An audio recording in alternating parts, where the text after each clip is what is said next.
We were keeping our eye on 1984. When the year came and the prophecy didn't, thoughtful Americans sang softly in praise of themselves. The roots of liberal democracy had held.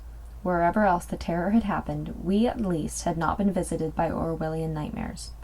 But we had forgotten that alongside Orwell's dark vision there was another. Slightly older, slightly well less known, equally chilling. Aldous Huxley's Brave New World. Contrary to common belief even among the educated, Huxley and Orwell did not prophesy the same thing. Orwell warns that we will be overcome by an externally imposed oppression. But in Huxley's vision, no big brother is required to deprive people of their autonomy, maturity, and history. As he saw it, people will come to love their oppression, to adore the technologies that undo their capacities to think. What Orwell feared were those who would ban books. What Huxley feared was that there would be no reason to ban a book, for there would be no one who wanted to read one. Orwell feared those who would deprive us of information. Huxley feared those who would give us so much that we would be reduced to passivity and egoism. Orwell feared that the truth would be concealed from us. Huxley feared the truth would be drowned in a sea of irrelevance. Orwell feared we would become a captive culture. Huxley feared we would become a trivial culture, preoccupied with some equivalent of the feelies, the orgy-porgy, and the centrifugal bumble-puppy. As Huxley remarked in Brave New World Revisited, the civil libertarians and rationalists who were ever on the alert to oppose tyranny failed to take into account man's almost infinite appetite for distractions. In 1984, Huxley added, "People are controlled by inflicting pain. In Brave New World, they are controlled by inflicting pleasure." In short, Orwell feared that what we hate will ruin us. Huxley feared that what we love will ruin us. This book is about the possibility that Huxley, not Orwell, was right. Such is the introduction to Amusing Ourselves to Death by Neil Postman. In his 1985 book, Postman analogizes the culture within Aldous Huxley's Brave New World, where people medicate themselves into bliss, thereby voluntarily sacrificing their rights, to the overtake of culture in the height of the television age. Value as a present-day soma, the fictitious pleasure drug in Brave New World, by means of which citizens' rights are exchanged for a consumer's entertainment. The book forms its basis on the idea that a particular medium can only sustain a particular level of ideas. Essentially, the form of television excludes the content and quality of information, particularly that of rational argument. Due to this, politics and religion are diluted, and news of the day becomes a packaged commodity. Television de-emphasizes the quality of information in favor of satisfying the far-reaching needs of entertainment, by which information is encumbered and to which it is subordinate. In contrast, the typographic traditions once prevalent not only encouraged rational thought, but demanded it. Reading, a prime example cited by Postman, exacts intense intellectual involvement, at once interactive and dialectical, whereas television only requires passive involvement. As such, the faculties required for rational inquiry are weakened by television viewing. Postman postulates that every technology has an inherent bias. It has within its physical form a predisposition towards being used in certain ways and not others. As with the case of the printing press, here was a technology developed for the display and mass distribution of written language. It was invented for this purpose, and all the technical developments that occurred concurrently encouraged and supported this purpose. Conversely, the medium of television has a propensity for being used visually. Advancements in cinematography occurring in the early to mid-20th century transformed American culture. Television has found in liberal democracy and a relatively free market economy a nurturing climate in which its full potentialities as a technology of images can be exploited. American television is loved and consumed globally, and it's not hard to see why. American television is indeed a beautiful spectacle, pouring forth thousands of images on any given day. The average length of a shot on network television is only 3.5 seconds, allowing the eye to never rest or fall upon a dull moment. Moreover, Postman says television requires minimal skills to comprehend it, and is largely aimed at emotional gratification. Even commercials are exquisitely crafted, always pleasing to the eye and accompanied by exciting music.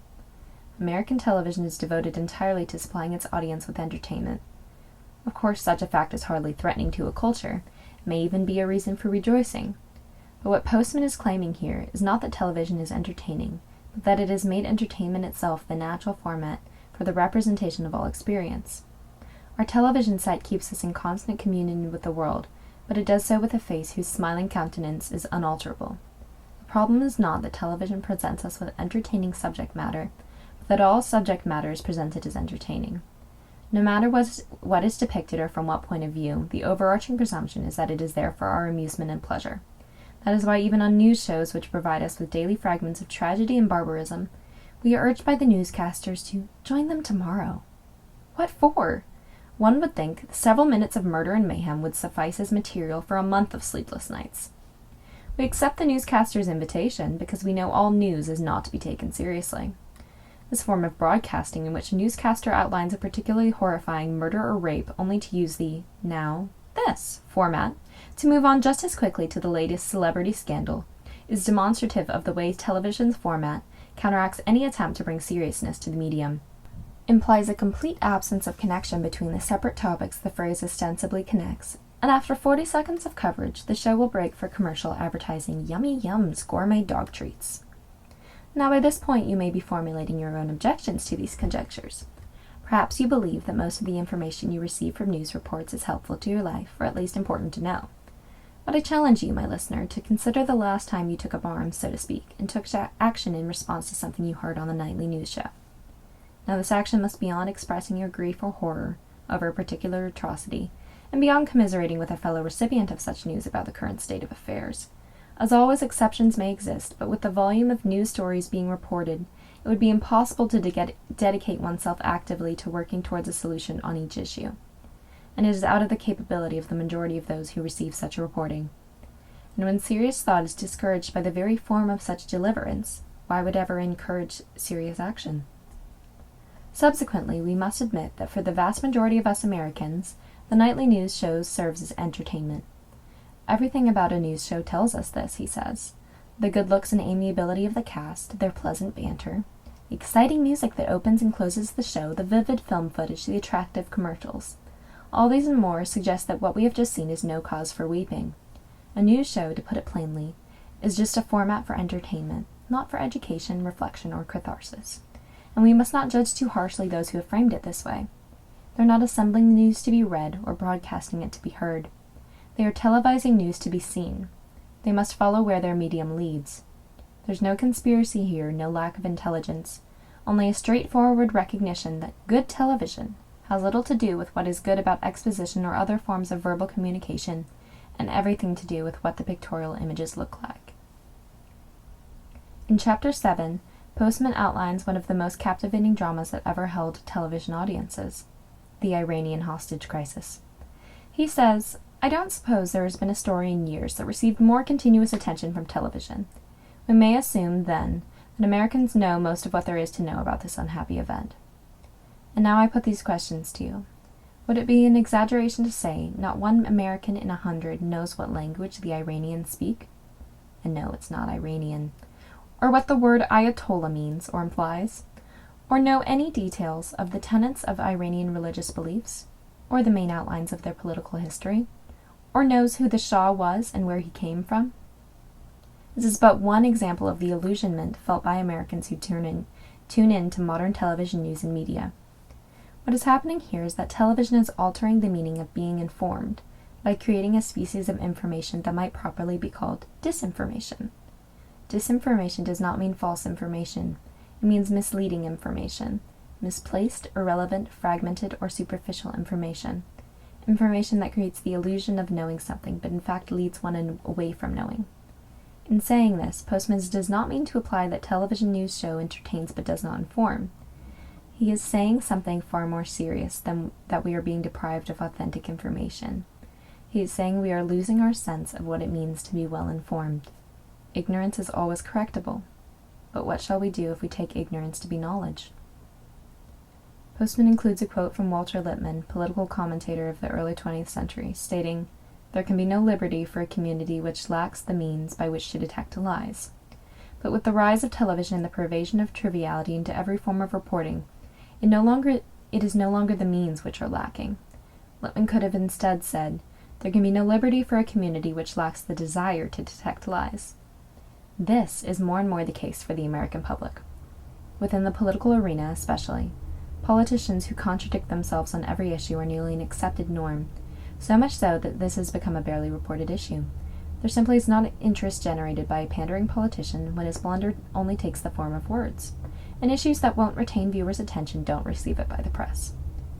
Postman's point is that we are by now so thoroughly adjusted to the now this world of news, a world of fragments where events stand alone, stripped of any connection to the past or to the future or to other events, that all assumptions of coherence have vanished, and so perforce has contradiction.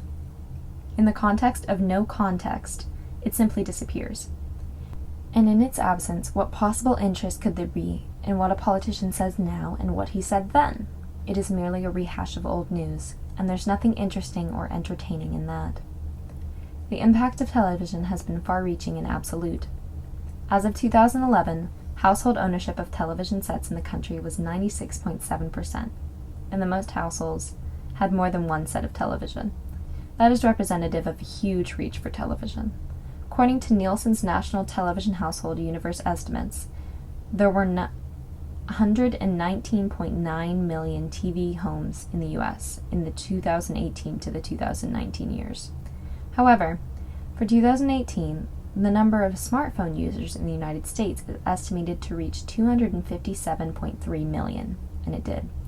At more than double the number of televisions, and with the added benefit of being mobile, smartphones have an even larger sphere of influence on American culture, one we are still just learning the effects of.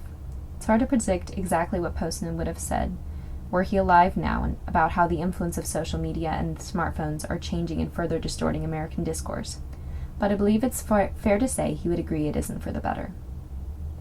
Social media has adapted the form that television introduced and packaged, personalized it for every user. Each post is even shorter than any television segment, and we now see many users utilizing Snapchat or Twitter as their primary source of news. This only exacerbates the issues presented by the television medium and encourages them. We have seen the development of echo chambers consistent with an increase in intolerance and unwillingness to listen to differing opinions. All this and more are now plaguing and changing American culture. Yet can we blame anyone for falling into such traps? Especially these young people, whose only source for news, education, and in many cases religion, has been a medium that requires facile programming, discourages even the depiction of thinking, and thrives off of triviality? After all, as Postman told us, television is not merely an entertainment medium. It is a philosophy of discourse every bit as capable of altering a culture as was the printing press. Among other things, the printed word created the modern idea of prose and invented exposition, with unprecedented authority as a means of conducting public affairs. Television disdains exposition, which is serious, sequential, rational, and complex. It offers instead a mode of discourse in which everything is accessible, simplistic, and concrete, and above all, entertaining. As a result, America is the world's first culture in jeopardy of amusing itself to death. In conclusion, I wish you to understand me to be saying that there are two ways in which a spirit of a culture may be shriveled. In the first, the Orwellian, a culture becomes a prison. In the second, the Huxleyan, culture becomes a burlesque. The first is far easier for us to recognize and to oppose.